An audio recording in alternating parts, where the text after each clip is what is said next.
Hello everyone, आमच्या चॅनलमध्ये तुमच्या सगळ्यांचं स्वागत आहे.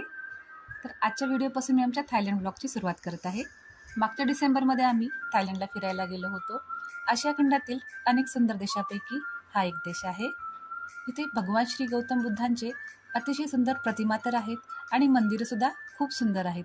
एकदम स्वच्छ आणि अतिशय सुंदर कल्पकतेने बनवलेले. आणि तिथे भेट दिल्यानंतर आपलं हृदय आणि आत्मा दोन्ही अगदी समाधान पावतं. तसेच इथे वेगळ्या प्रकारच्या सांस्कृतिक तसंच नैसर्गिक गोष्टींचं पण आपल्याला दर्शन मिळतं. इथे सुंदर असे लँडस्केप आहेत, आयलंड आहेत. तसेच वेगवेगळ्या प्रकारचे इथे मार्केट पण आहेत. त्यापैकीच फ्लोटिंग रिव्हर मार्केट म्हणजे हे मार्केट नदीवर आहे. नदीवरच लोक हे मार्केट भरवतात आणि बोटीमधून अशा प्रकारे वेगवेगळ्या वस्तूंची खरेदी आणि विक्री होते. तसेच बोटीवरच बऱ्याच प्रकारचे आपल्याला हॉटेल्स पण मिळतात आणि ते एक वेगळाच अनुभव आपल्याला मिळतो.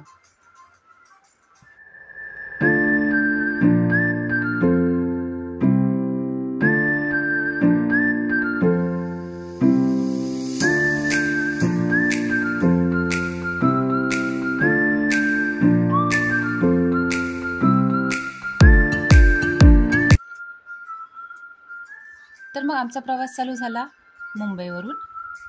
मुंबईवरून आम्ही फ्लाईट बुक केलेली. Mumbai to Bangkok direct flight होती, साधारण 4.5 तासाची. पहाटे 4:10 ते सकाळी 10:10ला आमची फ्लाईट बँकॉकला पोहोचली. 4.5 तासाचंच अंतर होतं, त्याच्यामुळे जास्त काही वाटलं नाही.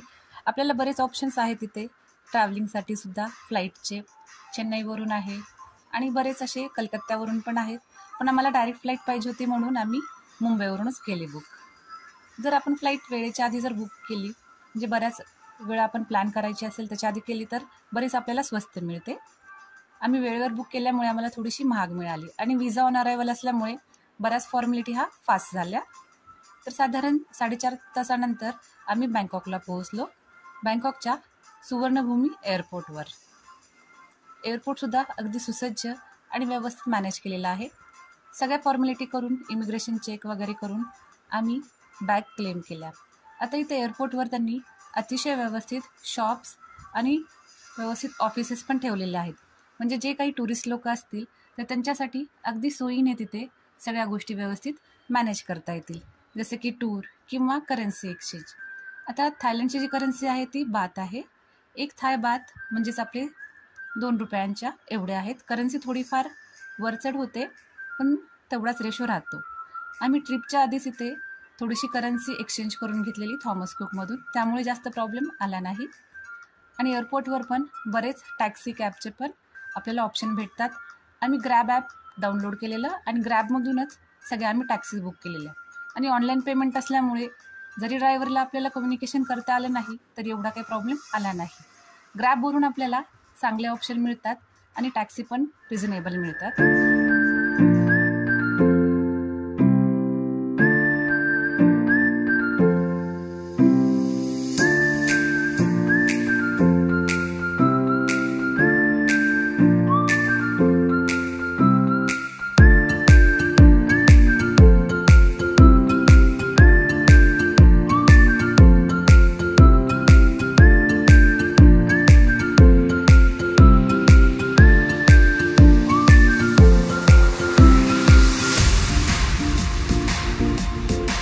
थायलंडची राजधानी असल्यामुळे बँकॉक अगदीच गजबजलेलं शहर आहे. एकदम व्यवस्थित इथे ट्रॅफिक रूल्स आहेत आणि सगळे व्यवस्थित फॉलो पण करतात. सिटी पण अगदी क्लीन वाटली. इथेच आपल्यासारखे सुद्धा इथे टोल वगैरे सगळ्या सिस्टीम आहेत. आमचे ड्रायव्हर काका पण एकदम छान होते. जसं जमेल तसं ते आम्हाला त्यांच्या भाषेमधून गाईड करत होते. फायनली आम्ही हॉटेलवर पोहोचलो. तर पहिल्या दिवशी म्हणजे 23 तारखेला आम्ही हॉटेलला पोहोचलो. हॉटेल अगदी छान होतं. रिव्हर व्ह्यू पाहिजे असल्यामुळे हे हॉटेल बुक केलेलं. बाकी ते हॉटेलचे पण आपल्याला बरेच स्वस्त ऑप्शन पण भेटतात. थोडंसं रिव्हर व्ह्यूमुळे थोडंसं हे हॉटेल महाग गेलं आणि ब्रेकफास्ट त्याच्यामध्ये इन्क्लुसिव्ह होता. हॉटेल पण अगदी व्यवस्थित होतं. झोपण्याची वगैरे व्यवस्था छान होती. एकदम स्वच्छ. क्लिनिंग सर्व्हिसेस वगैरे एकदम छान होत्या. ही आहे हॉटेलची आमची छोटीशी टूर.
हॉटेलमध्ये गेल्यास रिसेप्शनने आम्हाला छोटेसे कुपन दिले 2, त्याच्यामध्ये वेलकम ड्रिंक होते आम्हाला.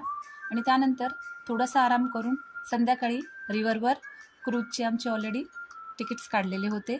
सगळे तिकीट्स जे होते ते आम्ही क्लूक ॲपवरतीच काढून ठेवलेले होते. क्लूकवर व्यवस्थित त्यांनी आपल्याला माहिती दिलेली आहे आणि इन्फॉर्मेशन, आणि त्याच्यानुसार आपण प्राईसनुसार जे हवं ते आपण बुक करू शकतो. तर संध्याकाळी साधारण 7:30ला मीटिंग पॉईंट होता तिथल्याच एका मॉलमध्ये. त्यानंतर कॅब करून आम्ही तिथल्या मॉलमध्ये गेलो क्रूजसाठी. नेक्स्ट पार्टमध्ये याचं पूर्णपणे मी व्हिडिओ